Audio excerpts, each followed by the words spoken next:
નમસ્કાર દર્શક મિત્રો, હું છું રૂપલ લોણીચિયા. સંપૂર્ણ ન્યૂઝમાં આપનું સ્વાગત છે.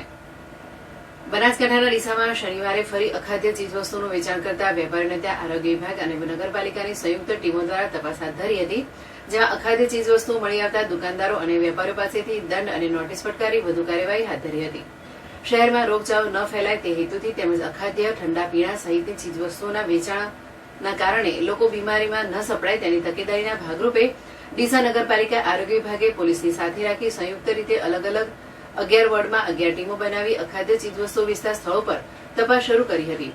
આ ટીમોએ શહેરમાં હોટેલો, રેસ્ટોરન્ટ, ઠંડા પીણા, ફરસાણ, નાસ્તાની લારીઓ, મીઠાઈની દુકાનો, પાર્લર સહિત તમામ જગ્યાએ તપાસ કરી હતી, જેમાં કેટલીક જગ્યાએ ડેરીમાં વેચાતા દૂધમાં જીવજંતુઓ, ફરસાણની દુકાનમાં બહુ દિવસથી પડેલ અખાદ્ય વસ્તુઓ, વારંવાર ફરસાણ તળતા બળેલું તેલ તેમજ એક્સપાયરી ડેટ વાળી ચીજવસ્તુઓનું વેચાણ કરતા હોવાનું સામે આવ્યું હતું.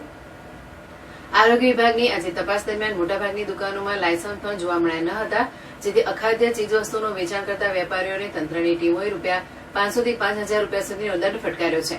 તેમજ લોકોના આરોગ્ય સાથે ચેડા કરતા વેપારીઓને નોટિસ ફટકારી કડક કાર્યવાહી હાથ ધરી હતી. ડીસા તાલુકા હેલ્થ ઓફિસર PM ચૌધરીએ જણાવ્યું હતું કે ડીસામાં આજે વહેલી સવારથી તંત્રની ટીમોએ અંદાજિત 300 જેટલા સ્થળો પર તપાસ હાથ ધરી હતી અને અખાદ્ય ચીજવસ્તુઓનો જથ્થો ઝડપી પાડ્યો હતો અને આવા વેપારીઓ ફરીવાર આવી ચીજવસ્તુઓ ન વેચે તે માટેની કાર્યવાહી હાથ ધરી હતી.